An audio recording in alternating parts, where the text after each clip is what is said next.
Hey, Fred, Jen with NBC Sports. Hey, can you talk a little bit about what DeForest meant to the defense as a leader and what you'll be missing going forward? Yeah, Buck, he was everything you would want in a teammate, in a player. He did everything right, and so he led by example every day, came to work. He's probably one of the hardest workers I've ever seen in practice, and it showed up on game day, obviously, as everybody's seen, throughout his career. And so we'll miss him a lot. There's some big shoes to fill. Obviously, we drafted Javon in the first round to try and ease that transition. But it's gonna be tough without Buck. That's a very, very talented D-line group that we have, and I still have full confidence in those group of guys. Hey, Fred, Nick Wagner from ESPN here. Following up on that a little bit, what are some of the leadership aspects that you feel like maybe you need to pick up on? I know that was already part of your game, but with Buck being gone, is that something that you think you're going to have to kind of amplify a little bit?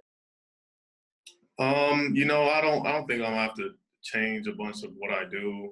Honestly, I think at the end of the day, leaders they're consistent. They're consistent in the way they come to work every day, the way they play. And, everybody else kind of sees that and wants to replicate that at the end of the day. And so, I hold myself to a very high standard, and I'm going to hold the rest of the team to that standard, And so just continuing to grow myself as a person in my game, I think that's the best thing I can do right now. Hey, Fred, this is Chris Biederman from the Sacramento Bee. You mentioned Javon. When you're a linebacker playing behind a defensive line, how much of an adjustment is it when you have a new guy like that in front of you? And what can you do in a limited off-season program that you guys are going through right now to sort of make that adjustment?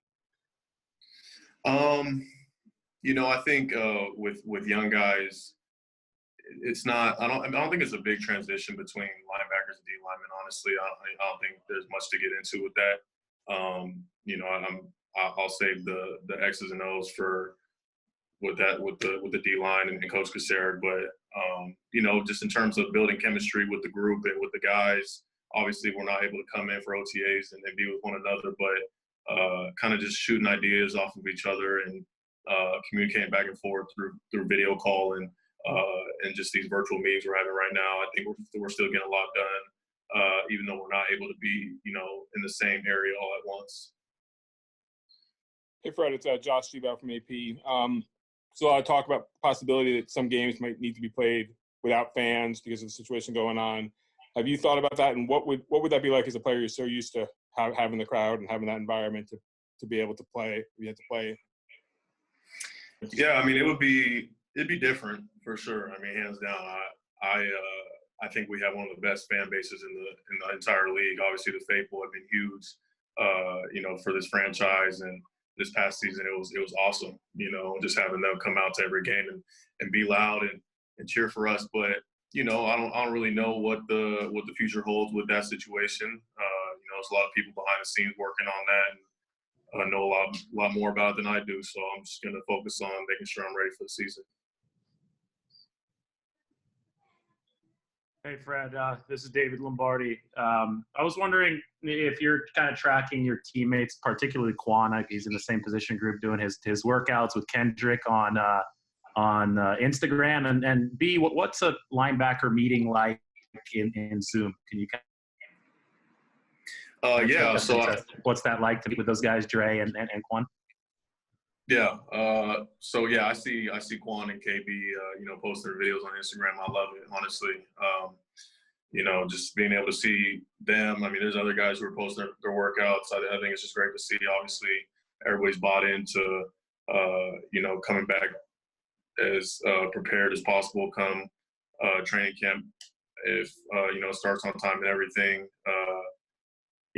This corona doesn't give us an excuse to not be in shape and working hard. So I love to see that. And in terms of the linebacker room, it's always fun with us. We keep it light, but we're also locked in on the film. We're learning all the the base fundamentals of the defense right now, and kind of just challenging each other to see what we can improve upon going into this next season. And there's a lot of swag in that group as well. So. Hey, Fred, it's MJ from NFL Network. You spoke about the consistency and how important that is when it comes to a leader in this room. For a team where I think a lot of guys take that ownership, what has been the key to everyone really stepping up and fulfilling their role to get to the level where you guys have reached? I think it's honestly, I mean, the type of guys that we have in the building that you know, John and Kyle have put together, you know, put this team together with. I think we all just we love football, first of all. You know, everybody loves football, and we all hold ourselves to a very high standard. And so I think being able to challenge one another, it's easy for us to do. There's not guys who are going to, you know, turn away from a guy telling him that he needs to be better in a certain area. I think that's what you need on a team, honestly, is guys who are humble enough to take criticism and continue to grow. And I think that's the key to just becoming the best player you can be. Fred, it's Tracy Sandler. I was wondering if you could take us through some of your off-season workout program and how you've stayed ready in somewhat difficult circumstances. Yeah, so I've been in Orange County for the majority of the off season. My place I work out is called Proactive, and they've continued to be open. You know, they've been abiding by the CDC guidelines and making sure that's all good to go. And so, just been at it hard, making sure I'm, you know, just being disciplined in what I'm eating nutrition wise, and working on different, you know, mobility, range of motion things outside of the weight room, obviously getting out on the field, running and doing position work now that OTAs are starting, kind of just trying to mimic as close to what a regular offseason would be like. Fred, we talked to Lakin a little bit earlier, and he was talking about how he feels like it gives you guys a little bit of an edge, just how much continuity you have in terms of coaches and a lot of players being back. Does that put more onus on you guys to give focus to helping the younger guys, the people who are new, to make sure that they're on their P's and Q's, just especially right now when you can't get out on the field? Yeah, I think so. You know, the continuity obviously is for sure an advantage. You know, there's a lot of turnover every year in the NFL, because that's just the nature of the business. You know, I think us having a lot of the same people in the building this year is gonna be good for us. You know, having that chemistry and being familiar with one another. And with in terms of the young guys, you know, it's a lot of pressure on this. I think in this time, because they don't have that period right now where they get to come in and learn as you usually would, just because of the circumstance. And so. Yeah, I think that a lot of the onus does come on us and the coaching staff and everybody else involved to make sure that they are up to speed and have the right mindset going into training camp when that time comes, to make sure they're in shape and know what to expect. Hey, Fred, this is Chris again. So pardon me for asking you to go kind of far back here, but your first training camp when Jerick McKinnon was healthy, do you remember what it was like to try to cover him and what sort of dynamic he brought to that offense? Yeah, for sure. You know, I think he, along with the rest of the running back group, obviously they have a lot of speed in that group. You know, Jerick, he works his butt off. He came into that camp, you know, strong, ready to go, in shape.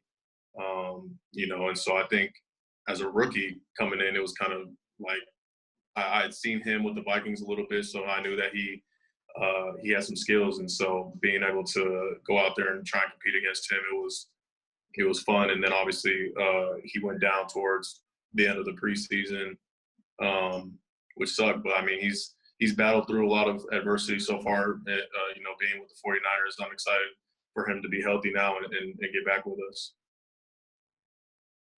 Fred, Nick Bosa shared with us that DeForest would make the third down calls on the run games out there on the field. You obviously have the green dot, and so you make a lot of the calls. Can you walk us through maybe one instance where DeForest made a call on the third down, or give us an example? Yeah, so I'm not really involved in that process. So I would give a call based on if it's a third down, I would give the coverage, and then the rush was completely up to them. You know, I actually didn't know that Buck was the one making those calls until I watched Nick talk about it the other day. You know, that's just something, they all wear their wristbands with the different play calls on them, so they can kind of just look down and know if they say a letter or a number, that's the rush they're going to do. So, but yeah, I think that's just obviously they had a lot of confidence in Buck being the leader of that D line room to make those calls. Hey, Fred, it's Anthony Flores with NBC Bay Area. It's been a couple of months since the season ended in Miami. Wondering how much you've watched of that game and what, if anything, that you picked up that you think is going to make you a better player coming into this season. Yeah, I think, of course, it was hard to watch at first after that game just because of the raw emotions. I mean, I've watched it a lot since then, since playing in the game. You know, it's there's a lot of things that we could have done different in that game to you know, affect the outcome. It was obviously a great effort by the Chiefs to come back and win that game, but I do put a lot of the onus on the defense.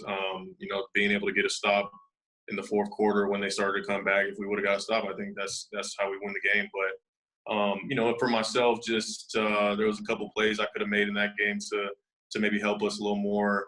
A big thing I'm working on this offseason is you know, taking better angles to the football. I left a lot of plays out in the field in terms of tackling this past season. So just kind of working on that and capitalizing on plays that I missed last season. Hey, Fred, Akash Rothman from 4th and 9. Compared to last offseason, the core of the linebacking group is largely the same this time around. How does that continuity help you guys, like you, Quan, Dre? Yeah, well, I mean, I think we're just able to communicate a lot more effectively. You know, last year, this time, it was a completely new group. Quan was coming in from the Bucks. Dre was a rookie. And so I think us having a year together is going to be huge for us. Everything is going to move a lot smoother, being able to play a lot faster and make more plays at the end of the day. Fred, one more guy that's not on the team anymore, Joe Staley on the other side of the ball. Can you give us one of your favorite Joe Staley memories? Oh, man. There's too many to choose from. I don't know. You know, I respect Joe so much. I mean, just the pro he is and the teammate he was. Obviously, he was a goofball and, you know, like to keep it light. But, I mean, at the end of the day, he came to work and he played at a high level.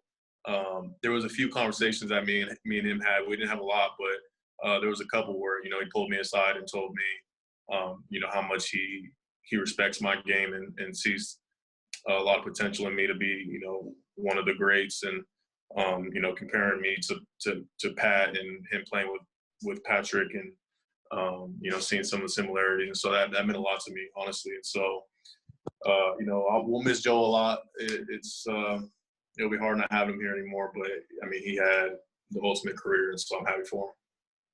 Fred, Jake Hutchinson, CanBR. There's a lot made by fans and people like us when the Cardinals get DeAndre Hopkins and, you know, the Seahawks sign Greg Olsen and, you know, the Rams sign or draft Cam Akers. What's your sort of reaction? How do you guys process, you know, teams in the division drafting offensive talent?